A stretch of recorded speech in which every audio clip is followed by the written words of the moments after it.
مچھلی زندہ ہو گئی تو ہمارے قلوب کو بھی زندگی مل سکتی ہے، بشرطے کہ مطلب کہ نیت سے صالح ہو، واقعی بزرگان دین سے اس سے عقیدت ہو تو ہمارے قلوب بھی ان کے مطلب ہے کہ وہاں جو رحمت برکت برستی ہے یعنی فیض یاب ہو سکتا. تب ہوا ہے کہ تقریباً 400 برس کا عرصہ گزر چکا موسیٰ علیہ السلام اور یوسف علیہ السلام کے درمیان، 400 برس. حضرت یوسف علیہ السلام کے بعد ایک کافر قوم تھی کہ جس کا نام تھا عمالقہ مسلط ہو گئے. کس پر؟ یعنی مصر پر حکومت کرنے لگے. جو بنی اسرائیل یہ اپنے انبیاء کرام پر ایمان رکھنے والے، یہی آگے چل کر انہی کو کہا جاتا ہے یہود، یاد رکھ لیجئے. کیوں کہ حضرت یعقوب علیہ السلام کا لقب اسرائیل ہے.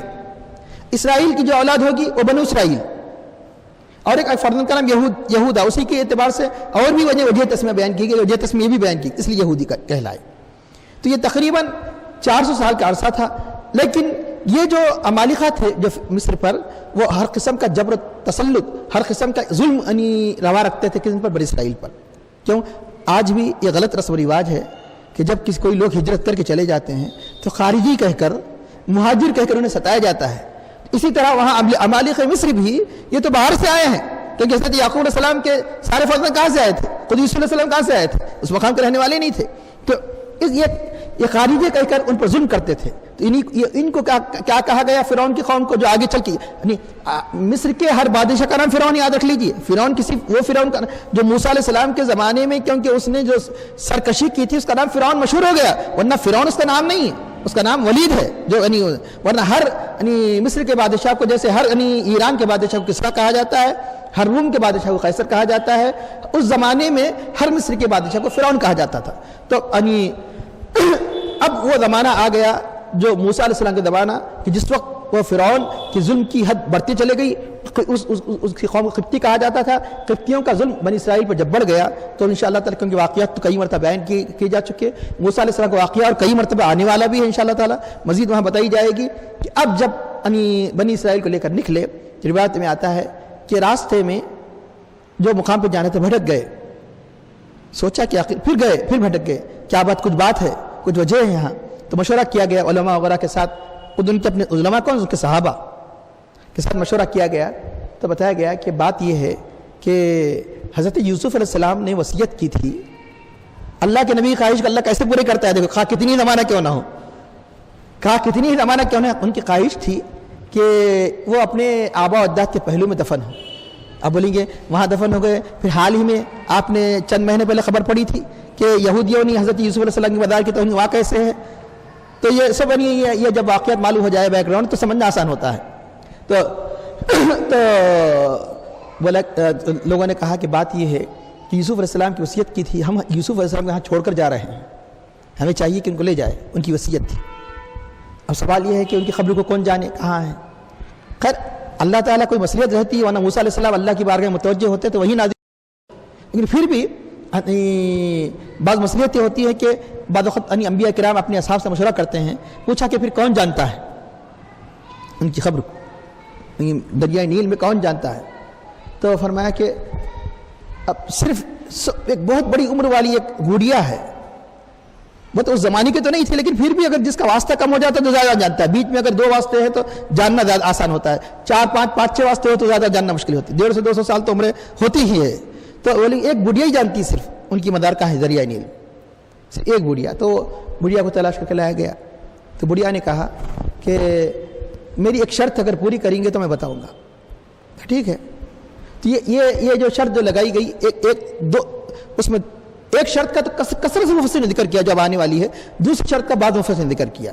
جیسے تفسیر ابن ابی حاتم میں دوسری شرط کا بھی ذکر ہے. جو مشہور شرط جو تقریباً مفسر نے بیان کی کہ اس نے یہ شرط یعنی پہلی شرط جو بعض مفسر نے بیان کیا کہ اس نے کہا کہ میں بوڑھی ہوں کہ دعا کیجئے میں جوان ہو جاؤں.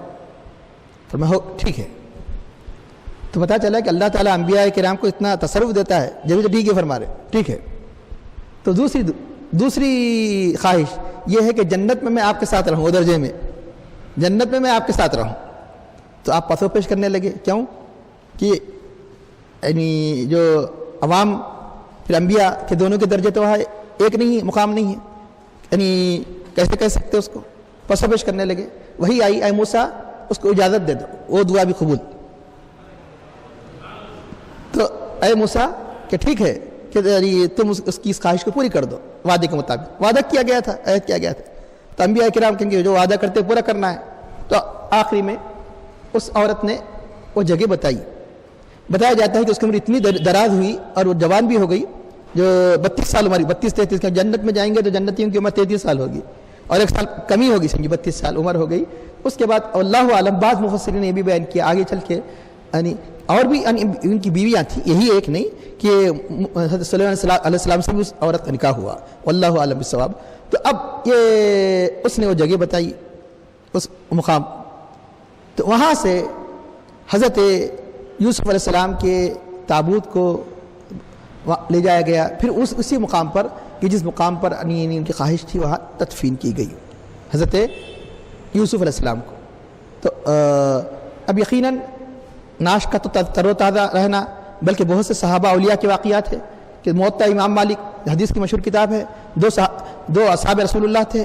ایک مقام پر پانی آ کر ان کو تکلیف پہنچا رہا تھا, کام میں آ کر کہتے ہیں حضرت عمرو بن جموع اور ایک صحابی ہے, تو یعنی ہمیں تکلیف ہو رہی ہے.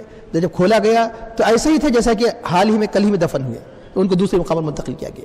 اب یہاں ہو سکتا ہے یہاں یہ مسئلہ پیدا ہو ذہن کے اندر خیال کہ کیا مرنے کے بعد منتقل کر سکتے ہیں. تو شریعت اسلامیہ میں, شریعت محمدی صلی اللہ علیہ وسلم میں مرنے کے بعد دوبارہ ان کو منتقل نہیں کر سکتے سوائے ریئر حالات کے, جیسے ان کا واقعہ ہے کوئی پانی وغیرہ تھا یا کوئی غیر معمولی ایسا کوئی واقعہ ہے ہی, تو اس صورت میں ورنہ عام حالات میں تدفین کے بعد منتقل کرنا کی اجازت نہیں ہے, جائز نہیں ہے. یہ بھی یعنی ذہن نشین رکھ لیجئے. یعنی مسئلہ شریعہ کو جو بلا کسی وجہ کے منتقل کرتے ہیں, یہ یعنی فقہاء کرام نے اس کو ناجائز قرار دیا. یہ کچھ خصوصی حالات ہے, یعنی استثناءات وہ الگ چیز ہے, تو اس صورت ہی میں منتقل کیا جا سکتا ہے. اب رہا یہ کہ سرور کائنات صلی اللہ علیہ وسلم کے زمانے میں ایک شخص آیا, ایک عربی دیہاتی صحابی آئے. آنے کے بعد کہا یا رسول اللہ مجھے کچھ سوال کیا, کچھ آپ سے سوال کیا. تو سرور کائنات صلی اللہ علیہ وسلم کی عادت شریفہ تھی, اگر کوئی چیز نہ دینا ہوتی تو آپ خاموشی اختیار کرتے, نہ نہیں فرماتے. اس لیے یہ مشہور ہے کہ حضور نے لا نہیں کہا, جب بھی کہا تو نام کہا. لیکن جب یہ مقصود نہیں ہے کہ اس کو اس کی خواہش پوری ہو تو اس کو خاموشی اختیار فرماتے, لیکن لا نہیں فرماتے. نہیں, حضور کی عادت شریفہ تھی. تو سوال کیا, سوال کرنے کے بعد آپ نے خاموشی اختیار فرمائی. دوسری مرتبہ سوال کیا, خاموشی اختیار فرمائی. تیسری مرتبہ وہی سوال کیا جو سوال جو پہلی مرتبہ کیا گیا. تو حضور نے کچھ یعنی مطلب ہے کہ ناراضگی کے انداز سے کہا کیا مانگتے ہیں مانگو, کیا حاجت ہے تمہاری. تو حضرت علی رضی اللہ عنہ جو اس روایت کی راوی ہے, تو ہم یقیناً خوش ہو گئے کہ یہ پوچھے گا جنت ہو, جنت میں آپ کی رفاقت. لیکن اس نے کہا مجھے ایک اونٹ اور کچھ بکریاں چاہیے. یعنی ہم تعجب ہوا, حضور نے ایسی اجازت دے دی. انہوں نے اتنے سبق سے کام نہیں لیا, سمجھنا تھا کہ حضور نہیں مطلب جب کہ فرما رہے ہیں اور سکوت اختیار فرمانے کا مطلب یہ کہ جو تم چیز پوچھ رہے ہو چھوٹی ہے بڑی پوچھو, لیکن پھر بھی توجہ نہیں کرتے. بعض لوگوں کی عادت ہے کہ توجہ نہیں ہوتی, توجہ نہیں کیا. پھر پوچھا کیا مانگتے ہو, اس کا پالان ساز و سامان. پھر پوچھا کیا تم کیا مانگتے ہو, کہا کہ راستے کا سفر. اللہ کے حبیب نے سب دے دیا اور آخر میں کہہ دیا کہ تم یوسف علیہ السلام کی جو بڑھیا ہے اتنے بھی عاجز ہو گئے کہ اس کے تم برابر نہیں ہو سکے. تم یہ پوچھ لیتے تو نہیں مطلب یہ تم یہ پوچھ لیتے تو دیا جاتا, یہ اشارہ فرما دیا. تو صحابہ کو تعجب ہوا کہ آدمی نے کیسا کیا سوال. تو اس وقت اللہ کے حبیب نے حوالہ دیا. کیا حوالہ دیا کہ یوسف علیہ السلام کی بڑھیا جو یعنی مطلب ہے کہ جب لے گایا گیا, وہ بڑھیا نے جو پوچھا تھا, کیا پوچھا تھا, یہ پوچھا تھا کہ یعنی مطلب ہے کہ جہاں مقامات متبرکہ ہے, جہاں مقامات پوچھنے کے ہیں, ایسی بڑی چیز پوچھو جس کے اندر سب چھوٹی چیزیں آ جائے. ایسی چیز پوچھو جو اعلیٰ ہے, عرفہ ہے. تو چنانچہ یہ اعلیٰ عرفہ. تو اللہ کے حبیب تو کیا پتہ چلا اللہ تعالیٰ انبیاء کرام کتنے اختیار دیا. تو ایک صحابی نے پوچھ لیا, ممکن حضرت ربی ان کا نام ہے, کیا پوچھا یا رسول اللہ تم کیا چاہتے ہو, تم کیا مانگتے ہو. تو انہوں نے کیا مانگا, اسألک مرافقتک فی الجنہ. یہ مشکات شریف میں روایت ہے, یا رسول اللہ میں آپ کی رفاقت, آپ کی صحبت جنت میں چاہتا ہوں. یوں تو جنت تو اللہ کے حبیب کے صدقے میں اہل ایمان کو ملے گی, لیکن رفاقت کی کوئی گارنٹی نہیں دی جا سکتی. لیکن اللہ کے حبیب نے اس کو منظور کیا, فرمایا کہ ٹھیک ہے تو مزید کثرت سجود سے میری مدد کرو. ورنہ یہ کہتے تھے نعوذ باللہ اگر حضور کو اختیار نہیں ہوتا یہ میرے اختیار میں نہیں. تم نے یہ ایسا سوال کیا, اتنا سوال نہیں کرنا چاہیے تھا. تو پتہ چلا کہ اللہ تعالیٰ اپنے انبیاء کو اختیار اور تصرف بھی عطا کیا. کہ اس طرح ایک صحابی نے یہ سوال بھی کیا اور اللہ کے حبیب نے خاموشی بھی اختیار فرمائی اس پر کہ میں جنت میں تمہاری رفاقت, آپ کی رفاقت کو طلب کرتا ہوں. تو اس کے بعد حضرت یوسف علیہ السلام دعا کر رہے ہیں, ربی قد آتیتنی, اے میرے رب مجھے تو نے عطا کیا ملک, وعلمتنی من تعویل احادیث, اور باتوں کا انجام سے مراد ہے اور خواب کی تعبیر. البتہ یہاں لفظ من آیا ہے. من عربی میں عام طور پہ کئی معنی آتے ہیں. انگلش کی طرح فرم آف وغیرہ کے 1-2 معنی ہوتے ہیں, عربی میں 8-8 10-10 معنی ہوتے ہیں ایک یعنی پریپوزیشن ایک حرف کے. تو یہ من بعض جگہ بعض کے معنی ہوتے ہیں جس کو کہتے ہیں عربی میں تمیز بعض. جیسے مثال پہ کہا جاتا ہے کہ ومن الناس من یقول آمنا باللہ والیوم الآخر وما هم بمؤمنین, لوگوں میں سے کا معنی بعض, سب لوگ اگر ایسے ہو تو پھر کوئی مومن نہیں رہے گا. لوگوں میں سے بعض وہ ہے جو کہتے ہیں ہم اللہ پر ایمان لے آئے, آخرت پر ایمان لے آئے, حالانکہ مومن نہیں. اس سے مراد کون ہے؟ بعض کون؟ منافقین. تو یہاں من لایا گیا, کیوں؟ ساری دنیا کی بادشاہت تو نہیں دی گئی تھی اس لیے من کہا. عربی یعنی عربی زبان کے ایک حرف پر غور و فکر کی ضرورت ہے. اور جو باتیں اس کا انجام, کیونکہ آپ کو سارے علم تو نہیں دی گئے, یقیناً آپ کو ایک ایسا علم دیا گیا جو اوروں کو نہیں دیا گیا, لیکن سارے علم کس کو دیے گئے جو بغیر من کے کہنے کا اختیار کس کو ہے؟ ہمارے نبی کریم صلی اللہ علیہ وسلم کو ہے. سارے علم دے دی گئے. اس لیے آپ کے علم کے بارے میں کہا گیا تو کیا کہا اللہ نے؟ وَعَلَّمَكَ وَعَلَّمْ تَكُنْ تَعْلَمُ, اللہ نے آپ کو ان باتوں کا علم دے دیا جو آپ نہیں جانتے تھے. وہاں من کا لفظ نہیں ہے, یا من ہے اس لیے یہ من کا نقطہ ہے. اور یہ بھی بتایا گیا کہ یہاں جو آپ نے جو اللہ کی یعنی جو نعمتوں کا ذکر فرمایا, 3 نعمتیں. ایک تو پہلے ملک, دوسری نعمتیں ہیں علم, تیسری نعمتیں ہیں اسلام پر قائم و دائم رہنا. 3 نعمتیں. تو 3 نعمتوں کا آپ نے ذکر فرمایا, ملک, علم اور اسلام پر قائم رہنا. یہ 3 نعمتوں کا آپ نے سوال کیا. اور یہ بھی پتہ چلا کہ اس میں جو آداب سکھائے گئے, آداب یہ ہے کہ اللہ کی حمد بیان کرے, اے آسمان و زمین کے پیدا کرنے والے, اے میرے رب. تو جو اہم جو مقصود تھا جو آخر میں ذکر کیا, اس سے پہلے اللہ کی دنیا کی نعمتیں جو دنیا میں دی گئی اس کا ذکر کیا گیا, پھر آخرت کی نعمت کا سوال کیا گیا. تو یہاں ہمیں آداب یعنی دعا بھی بتائے گئے.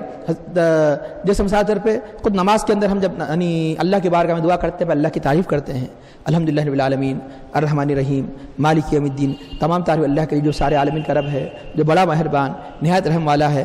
آگے چل کر ہم کیا کہتے ہیں؟ اہدنا الصراط المستقیم, ہمیں سیدھی راہ چلا. تو پتہ چلا کہ اللہ تعالیٰ کے بارے میں سوال کرنے سے پہلے اس کی کچھ نہ کچھ یعنی تعریف کی قدمت کے کلمات کہو, اس کے بعد یعنی تعریف کہو. اب اس کے بعد یعنی یہاں ہو سکتا ہے خیال آئے 3 نعمتوں میں ملک اور علم. تو علم سے پہلے جب یہ تو سب جانتے ہیں کہ سب سے بڑی نعمت کیا ہے؟ علم ہے. اور ملک کی نعمت کو ہی بعض لوگ کیا کہتے ہیں کہ ختم ہو جانے والی ہے, دنیا ہے. تو پھر آپ نے اس کو نعمت کے طور پہ کیوں ذکر کیا؟ ہو سکتا ہے خیال ہے اے رب مجھے تو نے بادشاہت عطا کی. بات یہ ہے کہ یہ اگر اس نعمت کو اللہ نے جو دی ہے, اگر جو یعنی اللہ نے جو عطا فرمایا ہے, اس کو اگر دنیا کے لیے اگر خرچ کیا جائے نعمت نہیں زحمت بن جاتی ہے. اگر یہ دین کے لیے اگر خرچ کیا جائے تو اللہ کی نعمت بن جاتی ہے. تو یہ ملک کسی اور کے لیے ملک ہے, لیکن یہ ملک حضرت یوسف علیہ السلام کے لیے پورا دین ہی دین تھا. اس لیے ملک نہیں تھا بلکہ حقیقت میں دین تھا. یہی ملک ذریعہ بنا اہل مصر کے اسلام کا, یہی ملک ذریعہ بنا بے شمار لوگوں کے یعنی گمراہی سے ہدایت پر آنے کا. اس لیے یعنی مطلب ہے کہ یہ ملک یعنی حقیقت میں جس نعمت کا ذکر فرمایا دنیا نہیں وہ بھی دین ہے. وہ یوسف علیہ السلام کی طرف نسبت کرتے ہوئے جو آپ نے فرمایا یہ بھی حقیقت میں نعمت ہے. اگر اس کا صحیح استعمال نہ کیا جائے تو پھر ملک نعمت نہیں بلکہ عذاب. کئی بادشاہوں کے لیے ان کا ملک کیا بن گیا؟ عذاب بن گیا. یعنی لیکن حضرت یوسف علیہ السلام کے لیے کیا تھی؟ نعمت تھی. اس لیے آپ نے بطور نعمت کا ذکر فرمایا. تو ربی قد آتیتنی من الملک, جس کو بتایا گیا حضرت مولانا روم علیہ الرحمہ نے کیا فرمایا, دنیا کی تعریف کیا فرمایا. دنیا کیا ہے؟ چیز دنیا اس خدا غافل بدن. دنیا کیا ہے؟ خدا سوال کر رہے ہیں حضرت مولانا روم علیہ الرحمہ, دنیا کیا ہے؟ دنیا کس کو کہتے ہیں؟ دنیا حقیقت میں اللہ سے رب سے غافل ہونے کا نام ہے. یہ دنیا ہے. نئے خماش ہو نقرا و فردن ددن. دنیا نہ تو کپڑے کا نام ہے, دنیا نہ تو چاندی کا نام ہے, دنیا نہ تو فردن کا نام ہے, دنیا نہ تو بیوی کا نام ہے. دنیا حقیقت میں یعنی اللہ سے غافل ہونے کا نام ہے. کیا مطلب؟ کپڑا رکھنا منع نہیں ہے, سونا چاندی رکھنا منع نہیں ہے, فردن ددن منع نہیں ہے. اگر یہ چیز اللہ سے غافل کر دی تو یہی دنیا ہے. اگر یہ چیز اللہ سے غافل نہیں کرتی تو یہ بھی یعنی دین ہی ہو جائے گا. اس لیے بتایا گیا کیونکہ عام طور پر چیزیں غافل کرتی، اس لیے احتیاط کہا گیا، اس لیے یعنی متنبع کیا گیا یا ایھا الذین آمنوا لا تلھکم اموالکم علی اولادکم عن ذکر اللہ، ایمان والو کہیں تمہارے اموال، کہیں تمہاری اولاد اللہ کے ذکر سے غافل نہ کر دے. تو حقیقت میں اللہ سے غافل ہونے کا نام دنیا ہے. تو یہ حضرت یوسف علیہ السلام کے لیے بادشاہت یہ اللہ کے قرب کا ذریعہ بنتی ہے، اللہ سے دوری کا ذریعہ نہیں بنتی، غفلت کا ذریعہ نہیں بنتی. اس لیے بطور نعمت کے آپ نے اس کا ذکر فرمایا اور تو نے مجھے علم عطا فرمایا. فاطر السماوات والارض، اے آسمان و زمین کے پیدا کرنے والے. اللہ کی ملک کا عطا کرنا، علم کا عطا کرنا، تعبیر رویا، یہ تو ان کی ذات سے متعلق ہے وہ نعمت. لیکن ایک ایسی نعمت جو سب کے لیے عام ہے، وہ کون سی نعمت ہے؟ ایک نعمت داخلی ہوتی ہے، ایک نعمت خارجی ہوتی ہے. خارجی نعمتیں تو بہت سی ہیں، یعنی سورج، چاند، زمین وغیرہ، صحت، عافیت، کھانا پانی وغیرہ.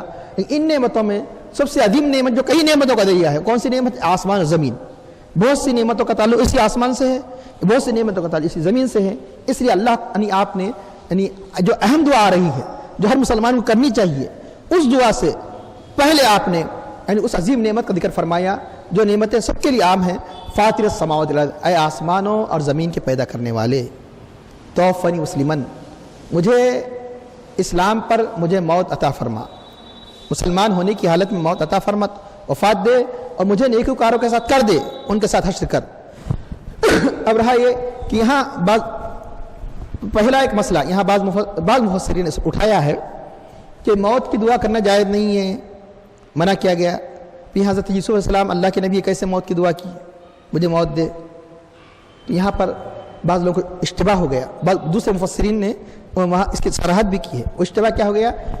مطلق موت کی دعا یہ منع ہے کہ اللہ مجھے موت دے دے، اور خاص طور پر احادیث کریم روک دیا گیا. دنیا کی پریشانیوں، آفتوں، مصیبتوں میں گھر کر کوئی یہ کر رہا ہے کہ اللہ مجھے جلد اٹھا لے، یہ ناجائز حرام ہے. دنیا سے تنگ آ کر موت کی دعا کرنا، مرنا بھی حرام ہے، موت کی دعا بھی ناجائز ہے، نہیں کی جا سکتی. ہاں اگر کسی کو دین میں اس کو آزمائش میں مبتلا کیا گیا، دین کے یعنی متزلزل ہونے کا ڈر ہے، تو ایسے حالات میں اجازت دی گئی. یا یہ کہ جیسا کہ حضرت یوسف علیہ السلام نے مطلق موت کی دعا نہیں کی، یہ کہ اللہ مجھے مسلمان رکھ، اسلام پر مجھے وفات عطا فرما، ایسی دعا جائز.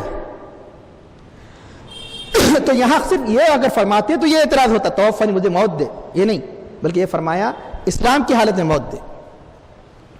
تو قرآن کریم میں اکثر نکاح کے موقع پر آپ یہ دعا سنتے ہیں، یہ آیت پڑھ سنتے ہیں، یا ایھا الذین آمنوا اتقوا اللہ، ایمان والو اللہ سے ڈرو، حق تقاتہ، جیسے ڈرنے کا حق ہے. ولا تموتن، تم ہرگز نہ مرنا، الا وانتم مسلمون، مگر اسلام کی حالت میں. تم ہرگز نہ مرنا اسلام کی حالت میں. آپ بولیں گے مجھے معلوم ہے کہ موت کب آنے والی ہے اسلام کی حالت میں مرنا. مطلب یہ کہ تم اسلام کے احکام پر قائم رہیں گے تو موت جب بھی آئے گی اسلام پہ آئے گی نا، یہ مطلب ہے اس کا. جب اسلام کے احکام پر قائم رہیں گے، فرائض و واجبات ادا کرتے رہیں گے، تو تمہاری موت کس حالت میں ہوگی؟ اسلامی احکام پر عمل آوری کی حالت میں ہوگی. یہ مطلب ہے کہ تم ہمیشہ اسلام کو اسلام کو تھامے رہو. یہی وجہ اللہ کے حبیب نے فرمایا جب بھی نماز پڑھو تو تصور کرو میری زندگی کی آخری نماز ہے، کہ کوئی نہ کوئی نماز تو آخری ہونے والی ہے نا. تو اس لیے بتایا گیا کہ وہ توفی. اب رہا یہ کہ یہ ہاں ایک حدیث میں آیا ہے اگر تمہیں موت کی دعا ہی کرنی ہے، ایک تو موت کی دعا سے منع کر دیا گیا. اس قسم کے الفاظ کہہ سکتے ہیں جو حدیث میں وہ بھی الفاظ آئے ہیں کہ توفنی ما کانت الحیات خیر لی، یعنی اس کے بعد توفنی او کما قال النبی صلی اللہ علیہ وسلم، جس کا مفہوم یہ ہے اے اللہ کہ اگر زندگی میرے لیے جب تک بہتر ہے تو زندہ رکھ، اگر موت میرے حق میں بہتر ہے تو عطا فرما. ایسے دونوں اس کے ساتھ زندگی کے ساتھ اس قسم کی دعا. اگر میرے حق میں اگر اے اللہ زندگی بہتر ہے تو مجھے باقی رکھ، اگر میرے حق میں موت بہتر ہے تو عطا فرما. اس قسم کی دعا کرنے کی اجازت دی گئی. بتایا گیا کیوں؟ اس لیے کہ مومن کی زندگی بھی نعمت ہے بشرطے کہ اسلام پر قائم رہے. یعنی پھر جو اسلامی احکام پر عمل نہیں کرتا پھر وہ کیوں دعا نہ کرے؟ آج میں جو کل توبہ کی توفیق ہو جائے کہ موت اچانک آ جائے گی تم توبہ نہ کرے. اس لیے اللہ موقع دے رہا ہے کہ اللہ کی بارے میں رجوع ہو جاؤ. اس لیے یعنی عام حالات پہ دعا کرنے سے منع کیا گیا. اب رہا یہ کہ یہاں خیال آئے، ہو سکتا خیال آئے کہ انبیاء کی تو اسلام پر وفات یقینی ہے، پھر آپ نے ایسی کی کیوں دعا فرمائی کہ اسلام کی حالت میں وفات عطا فرما، اور خود اب نبی ہے اور نیکوکاروں کے ساتھ مجھے ملا دے؟ تو بتایا گیا کہ یہ انتہائی خوف و خشیت کی علامت ہے. انبیاء سے بڑھ کر کوئی اللہ سے ڈرنے والا نہیں، جو اللہ کا جتنا مقرر اتنا ڈرتا ہے. دوسرا یہ کہ آپ نے بطور عاجزی انکساری سے کہا. تیسرا یہ کہ اپنی امت کو یہ تعلیم دینا ہے کہ تم اللہ کی بارگاہ میں ہمیشہ یہ دعا مانگا کرو، اے اللہ مجھے اسلام کی حالت میں وفات عطا فرما، تاکہ یہ امت بھی یہ سن کر اس دعا کو کرتے رہے. اس لیے آپ نے اس دعا کی تعلیم فرمائی. یہ دعا کو لازم کر لیں، فاطر السماوات والارض. لیکن ایک بات کہ بعض وقت ایسا ہوتا ہے اس لیے دعا یا تو جو عموماً علماء جو صلحاء جو دعا کرتے ہیں ان کی دعاؤں کو سن کر دعا کرے. اپنے طرف سے جہاں بھی قرآن میں ربی آ گیا، ربنا آ گیا تو دعا نہ کرے. بعض لوگوں کی عادت ہوتی ہے کہ بعض دیکھنے میں آیا، ہم ایسے سننے میں آیا، جہاں بھی ربنا آیا تو وہ دعا کرنے لگتے ہیں. چنانچہ ایک صاحب دعا کرتے تھے، ہم نے روکا بھائی ایسی دعا نہ کرے. انہوں نے دیکھا کہ ربی دعا ہے، دعا کرتے تھے نماز کرتے، ربی اغفر لی انہ کان من الضالین، اے اللہ میرے باپ کو بخش دے، گمراہوں میں سے تھا. ایک حضرت تھی جو حضرت ابراہیم علیہ السلام نے آذر کے لیے دعا مانگی تھی. تو چنانچہ کہ اس قسم کی یہاں بھی ربی دے کے یہ دعا نہیں کرے اللہ تو نے ملک عطا فرمایا، بلکہ دعا یہاں سے شروع کرے. ربی قد آتیتنی، جہاں بھی ربی ربنا آتے دعا نہیں کریں گے، دیکھیں گے کہاں سے کریں گے. تو اس لیے یہ تو پوچھے معلوم کرے تو یہاں دعا کرنا ہے تو آپ کو یہاں سے کریں گے. فاطر السماوات والارض انت ولی، یہ ایک لفظ چھوٹ گیا بہت اہم، انت ولی فی الدنیا والآخرہ، تو دنیا میں میرا کارساز ہے اور آخرت میں کارساز ہے. توفنی مسلم والحقنی بالصالحین، مجھے وفات دے اسلام کی حالت میں اور مجھے نیکوکاروں کے ساتھ میرا حشر فرما. تو بہت جامع دعا ہے. فاطر السماوات والارض انت ولی فی الدنیا والآخرہ، اس کو یاد کر لے. توفنی مسلم والحقنی بالصالحین. اب یہاں اور ایک جو بات بتائی گئی کہ تو ہی میرا کاساز ہے دنیا اور آخرت میں. ولی کے معنی مدد کرنے والا. اللہ کی مدد کے بغیر نہ تو اس کی دنیا میں راحت مل سکتی ہے، اللہ کی مدد کے بغیر نہ آخرت میں عافیت مل سکتی ہے. اس لیے آپ نے فرمایا کہ تو ہی میرا کارساز ہے، دنیا میں بھی تو ہی کارساز ہے، آخرت میں کارساز ہے. لیکن عام طور پہ اس سے پہلے کئی مرتبہ یہ بھی اشارہ کر چکا کہ تفاسیر کی جو نوعیت ہوتی ہے، تفسیر تین ہوتی ہے، ایک جاہلانہ، ایک عالمانہ، ایک عاشقانہ. تو بعض لوگ جاہلانہ، بلکہ جس کو آپ آگے چل کے اور زیادہ جاہلانہ میں اگر بہت حد درجے مبالغہ ہو جائے تو گمراہانہ، اس کی جب حدیں بڑھ جاتی ہے تو گمراہی تک پہنچ جاتی ہے. تو گمراہانہ بھی تفسیر کر دی جاتی ہے. دیکھو صاف کہہ دیا حضرت یوسف علیہ السلام نے، تو ہی میرا کارساز ہے. اب کسی کو اپنے ولی قرار دیں گے تو تم گمراہ ہو جاؤ گے. اس تفسیر کو گمراہانہ اور جاہلانہ کہا جائے گا. یقیناً حقیقی کارساز اللہ تعالیٰ ہی ہے، اللہ کے علاوہ کوئی کارساز نہیں ہے. تو اللہ ہی یعنی حقیقی میں ہمارا ولی ہے، اللہ ہی ہمارا مددگار ہے. لیکن اللہ کی محبت، اللہ کا قرب جنہیں حاصل ہے تو اللہ نے ان کو ایسا اختیار دیا وہ جس کی مدد چاہے کر دے اللہ کی اجازت سے. اللہ کی اجازت کے بغیر تو کوئی نہیں کرتا، اللہ کی اجازت سے. اس لیے اللہ نے کیا کہا کہ اللہ نے یعنی مطلب یہ کہ ایک خود قرآن کریم میں فرشتے کیا کہیں گے جب ایک نیکوکار کی، جب ایک نیکوکار ایک نیک آدمی کی وفات کا وقت آ جاتا ہے تو فرشتے آتے ہیں اور آگے کیا کہتے ہیں؟ 24 پارے میں پڑھ لیجئے. لا تخافوا، مت ڈرو.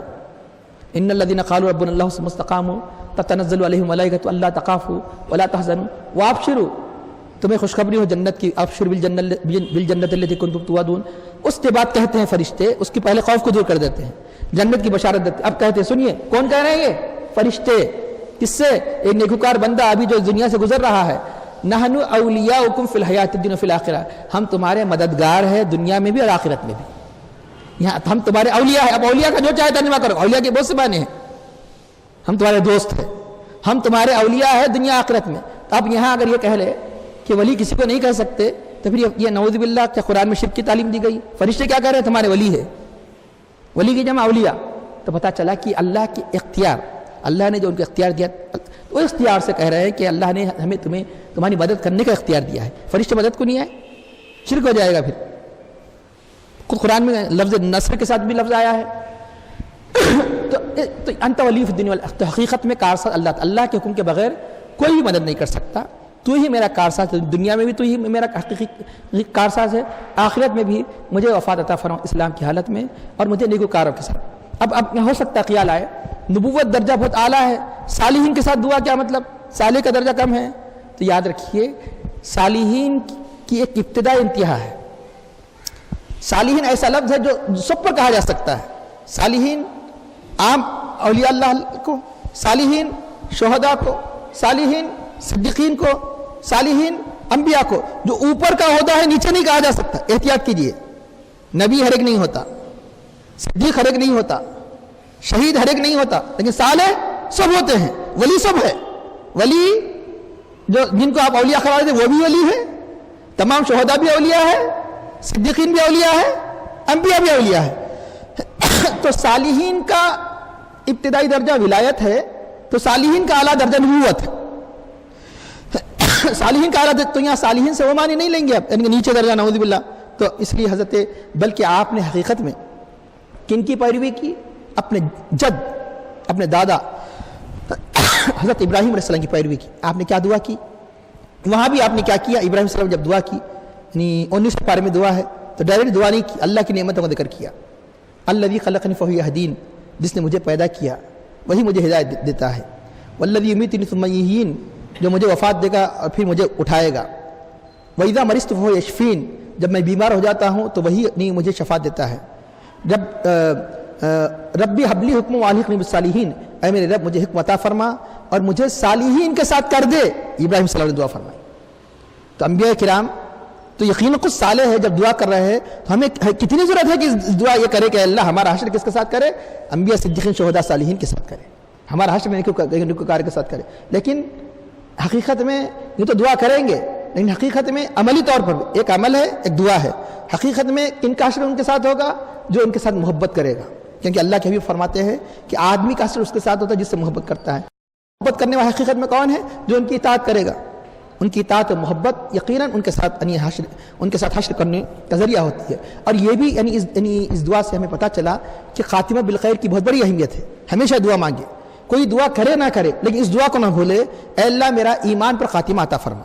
یہی وجہ ہے کہ بڑے بڑے اولیاء اللہ کہ یعنی ولایت کے اعلیٰ درجے پر فائد ہونے کے باوجود ہمیشہ دعا کرتے تھے کہ ہمیشہ خوف خدا سے, اے اللہ میرا خاتمہ بالخیر فرما, توفنی مسلم والحقنی بالصالحین. تو ہمیں اس دعا کو لازم کر لینی چاہیے کہ اللہ ہمیں اسلام کی حالت میں, اسلام کے احکام پر عمل کرتے ہوئے ہمیں اس دنیا سے, اے اللہ جب بھی رخصت کرنا ہے رخصت فرما دے. تو کئی واقعات آپ پڑھیں گے کہ کس حد درجے انہیں اپنے خاتمے کی فکر تھی. تو یہاں تک کہ حضرت بایزید بستامی بہت بڑے ولی کہ جن کی حضرت ابو الحسن قرخانی نے جن سے فیض پایا. بایزید بستامی سے ایک مرتبہ ایک بڑھیا نے بطور مذاق کیا, بطور یعنی اور ہو سکتا ہے کہ دشمنی سے جو بھی کیفیت سے, اس نے ایک مرتبہ حضرت بایزید بستامی سے پوچھا چلتے چلتے ایک بڑھیا نے کہ میری بکرے کی داڑھی اچھی ہے یا آپ کی داڑھی اچھی ہے؟ تو اللہ کے اولیاء دیکھیے غضب میں نہیں آ رہے ہیں, کیا جواب دے رہے ہیں؟ غصے میں نہیں آ رہے ہیں. تو فرما رہے ہیں کہ دیکھو کہ اگر میرا ایمان پر خاتمہ ہو جائے تو میری داڑھی تیرے بکرے کی داڑھی سے بہتر ہے. ایمان پر نعوذ باللہ خدا نخواستہ خاتمہ نہ ہو تو میری داڑھی سے تیری بکرے کی داڑھی بہتر ہے. یہ ہے اولیاء اللہ کا خوف, یہ ہے انہیں اپنے خاتمے کی فکر. تو ہمیں اس آیت کریمہ سے ہی پتہ چلتا ہے کہ ہمیشہ اللہ کی بارگاہ میں اس دعا کو لازم کر لینی چاہیے. اب اس سارا واقعہ بیان کر کے دیکھیے, اختتام ہوتا ہے آیت, سورہ کا اختتام نہیں ہو رہا ہے لیکن واقعی کا اختتام ہو رہا ہے. کس بات پر؟ ذالکہ سے مراد, جیسے ہم انگلش میں دٹ کہتے ہیں, دٹ سے مراد یعنی دٹ مینشنڈ, یہ معنی ہوں گے. یعنی اس کے اندر ساری چیزیں آ گئی, جو کچھ بیان کیا گیا وہ ساری کی ساری باتیں یہ غیب کی خبریں ہیں. کیوں؟ یوسف علیہ السلام کا واقعہ, ان کے بھائی وغیرہ, اس اللہ کے حبیب ظاہری یعنی جسم کے ساتھ تو نہیں تھے, ظاہری یعنی مطلب ہے کہ جو یہ, تو اللہ تعالیٰ فرماتا ہے کہ یہ ساری کی ساری چیزیں وہاں آپ نہیں تھے جب وہ مکر کر رہے تھے اپنے بھائی کے خلاف, جب سازش کر رہے تھے, کنویں میں ڈال رہے تھے, جب انہوں نے پورا یعنی عزم کر لیا تھا, اس وقت آپ نہیں تھے. ما کنت لدیہم اذ اجمعوا امرهم وهم یمکرون. پھر بھی آپ جانتے ہیں کس بنیاد پر؟ ہماری وحی کی بنیاد پر. یہ یقیناً یہ غیب کی خبریں نہیں تو کیا ہے؟ تو اللہ تعالیٰ فرماتا ہے تو اب جو لوگ نبی کو غیب کا علم نہیں دیا گیا, یہ آیت غور سے سن لیجئے, یہ غیب کی خبریں ہیں جس کی ہم آپ کی طرف وحی فرماتے ہیں.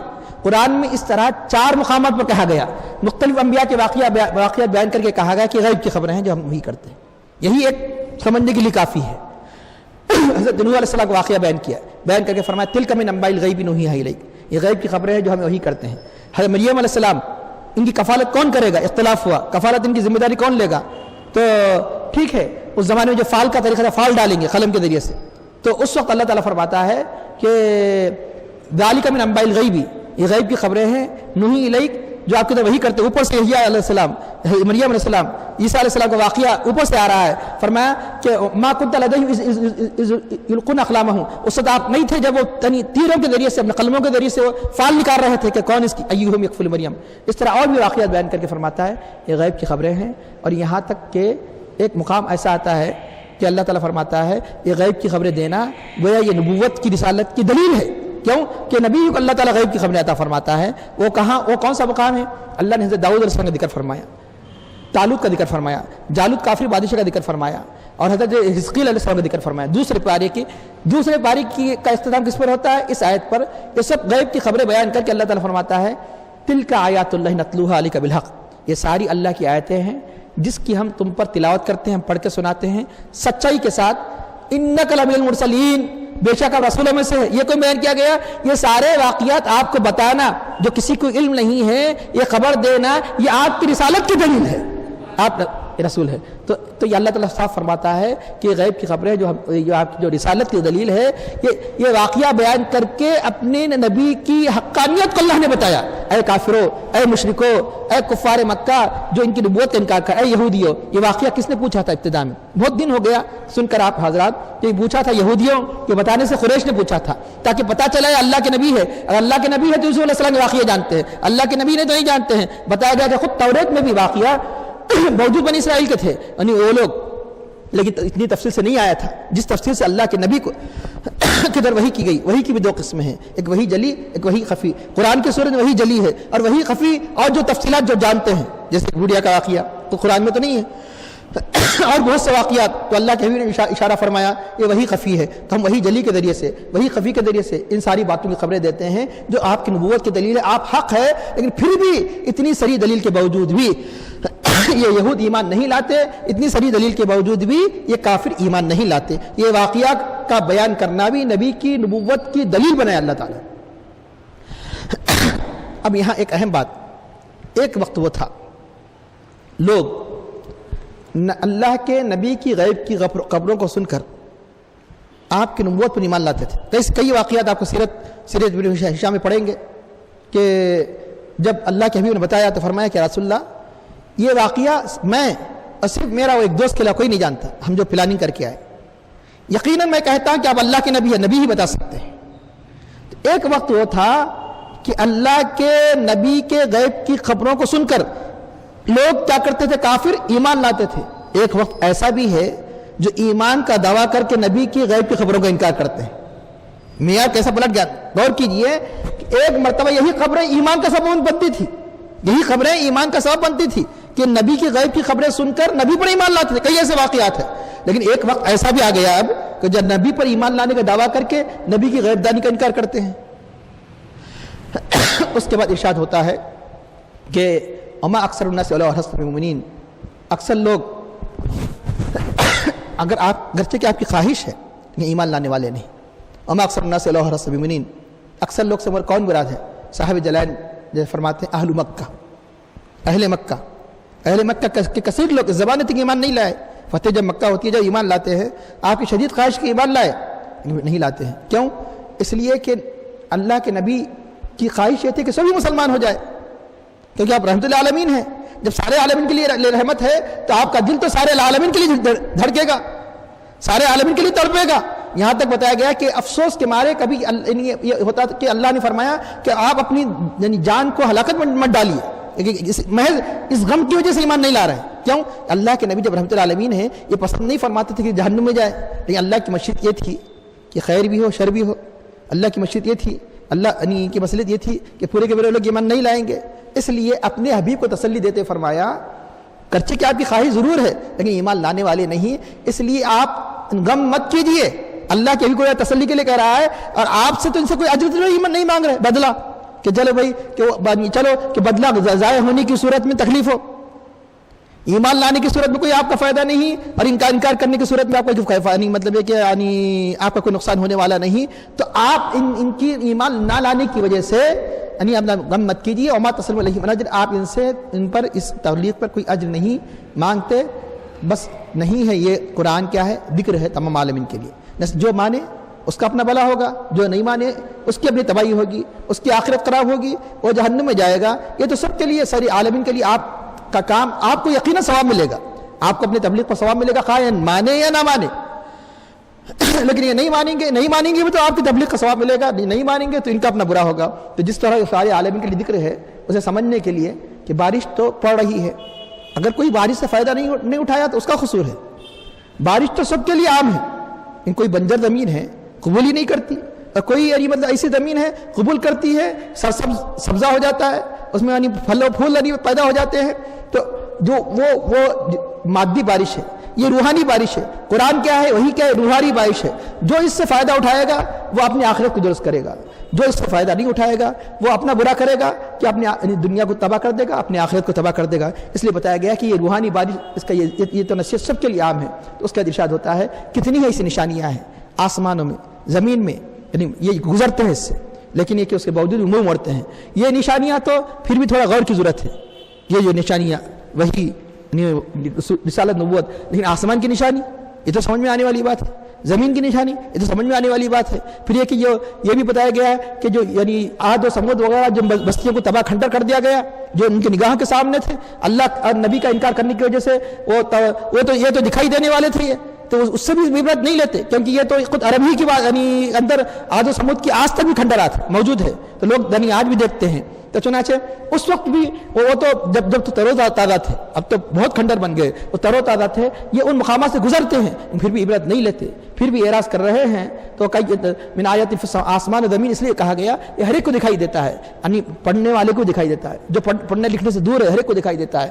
تو یہ آسمان کا جو یعنی نظام ہے، زمین کا نظام ہے، آسمان کا سورج کا نکلنا، سورج کا غروب ہونا، چاند کا نکلنا، جو سسٹمیٹک جو سائنٹیفک جو نظام ہے، ایک سرے منہ بھی تھوڑا سا فرق نہیں ہے. یقیناً یہ ایمان لانے والوں کے لیے یہ بھی ایک کافی ہے اللہ تعالیٰ کی وحدانیت کی دلیل کے لیے. لیکن اس کے باوجود بھی اس سے منہ موڑ رہے ہیں کہ من آیت الذی یمرون علیہ وهم معرضون وما یؤمن اکثرهم باللہ، ان میں کہ اکثر اللہ پر ایمان نہیں لاتے مگر مشرک ہیں. ایمان لاتے بھی ہے تو کیسے؟ شرک کے ساتھ. آپ بولیں گے یہ دونوں کیسا جمع ہو گئے؟ مومن مشرک کیسے ہوا؟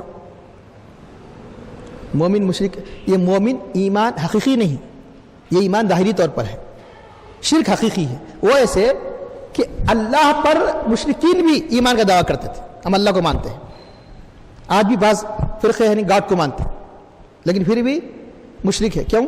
کہ انہی کے نقش قدم پر جو اصل جو مشرک تھے اس زمانے، کیا کہ اللہ یہ سارا عالم کا نظام چلا رہے تھے، عاجز تھے نعوذ باللہ. اس لیے اس نے اور بہت سے معبود پیدا کیے، چھوٹے چھوٹے معبود. یہ چھوٹے معبود مل کے نعوذ باللہ اس کی مدد کرتے ہیں، عالم چلتا ہے، اس لیے اس کی عبادت کرتے ہیں. تو خود قرآن کریم میں اس کے دلائل موجود ہیں. تو یقیناً یہ اس سے مراد کون ہے؟